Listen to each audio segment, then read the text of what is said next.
आमची भूमिका हीच राहिलेली आहे की बचत गट हे फक्त काही अ, मर्यादित राहून तर शिवसेनेच्या माध्यमातून आम्ही त्यांना सांगितलं महिन्याभरामध्ये आम्ही ती कमिटी तयार करू. हा नवीन सेटअप त्यांच्यासाठी करून देणार, जेणेकरून त्यांना कुठे कर्ज मागायची गरज पडणार नाही. आज आमचे कुडाळ शहराचे नगरसेवक सन्माननीय अभि गावडे यांच्या माध्यमातून आज हा बचत गटाचा कार्यक्रम राबविण्यात आला होता. आमची भूमिका हीच राहिलेली आहे की बचत गट हे फक्त काही मर्यादित राहून, काही त्यांचा इन्कम मर्यादित राहून ते जे इतके वर्षापासून जे काही करतायत त्याच्यावर त्यांनी विचार केला पाहिजे. मग बँकेचं कर्ज असेल, त्यांचं मार्केटिंग असेल, ब्रँडिंग असेल, पॅकेजिंग असेल, या सगळ्या क्षेत्रामध्ये त्यांना मार्गदर्शनच नाही तर त्यांना काहीतरी मदत झाली पाहिजे. तर शिवसेनेच्या माध्यमातून आम्ही त्यांना सांगितलं महिन्याभरामध्ये आम्ही ती कमिटी तयार करू. बचत गटासाठी ही सगळी व्यवस्था कशी उभी करता येईल त्यासाठी स्वतः शिवसेना पुढाकार घेऊन, शिवसेनेमधले महिला पदाधिकारी पुढाकार घेऊन हा नवीन सेटअप त्यांच्यासाठी करून देणार, जेणेकरून त्यांना कुठे कर्ज मागायची गरज पडणार नाही. ते मीडियम आम्ही तयार करून देऊ, पॅकेजिंगचं मीडियम तयार करून देऊ.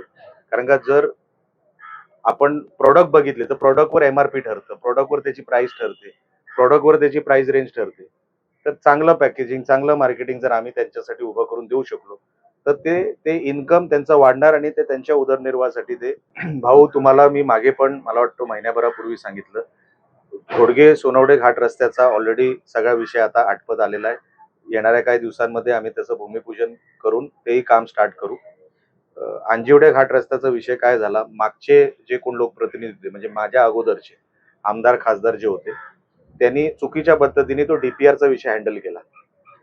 एक एक विषयाचा जर तुम्ही अंजिवडे घाट रस्त्याचा जर विषय घेतला तर डीपीआर मला वाटतं दोनदा किंवा तीनदा तयार करण्याच्या सूचना तेव्हाच्या प्रशासनाला त्यांनी दिल्या होत्या.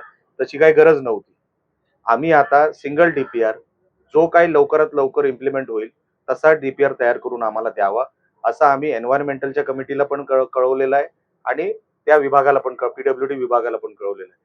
येणाऱ्या महिन्या दीड महिन्यामध्ये त्याचं काय होईल, त्या हाय पॉवर कमिटी त्याच्यावर बसणार आहे. त्या हाय पॉवर कमिटीमधून आम्हाला कसं मिळेल, कारण का तो पूर्ण घाट रस्त्याचा विषय, नुसता अंजिवडे घाट रस्ता नाहीये, पूर्ण सह्याद्री घाटावर किती रस्ते प्रलंबित आहे त्याच्यावरती ती हाय पॉवर कमिटी बसणार आहे.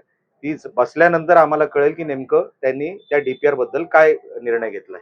मला माझी आमदारांच्या अकलेची कीव येते. महाराष्ट्रामध्ये असं कुठे टोल मुक्त आहे, महाराष्ट्रात कुठला टोल फ्री आहे, कुठल्या हायवेला, हे त्यांनी मला सांगावं, उदाहरणं द्यावी. हा, त्या रेजिस्ट्रेशनला काहीतरी सूट द्यावी, मी समजू शकतो. आपण MS-07 आहोत तर तिकडे काहीतरी आपल्याला सूट मिळावी, ते प्रस्ताव आपण देऊ शकतो. पण सरसकट टोल माफी म्हणजे ह्यांना बेकलेचा पुरस्कारच दिला पाहिजे. कुठे आहे महाराष्ट्रामध्ये टोल मुक्त? सगळीकडे टोल आहे. हा, रेजिस्ट्रेशनचे जे बोलले असते MS-07 ला तुम्ही वगळा, आम्ही तो प्रस्ताव आम्ही सन्माननीय गडकरी साहेबांना देऊ शकतो. पण हे काय रिकाम टेकडे आहेत, सध्या त्यांना काय बदाम वगैरे काजू काय खात नसतील म्हणून काय अकलेचा त्यांचा भाग पहिलाही नव्हता, आजही नाहीये. जर असा कोणाचा आक्षेप असेल, बघा, ऑब्जेक्शन सजेशन हा आपल्याकडे मार्ग असतो. जर तो पिरियड निघून गेला तरी आपण अधिकाऱ्यांना सांगून, आपण कोणाला अधिकच त्यांना वाटत असेल की आपल्याकडून तेव्हा ऑब्जेक्शन घेण्यात आलं नाही, आता आम्हाला ह्याच्यातून काहीतरी मार्ग काढून द्यावा, तेही आपण करू शकतो. तो काही मोठा विषय नाही. पण ते आम्ही बसून ते चर्चा करून आम्ही त्याच्यामध्ये बघू काय ऑब्जेक्शन त्या प्रमाणाचं आहे का.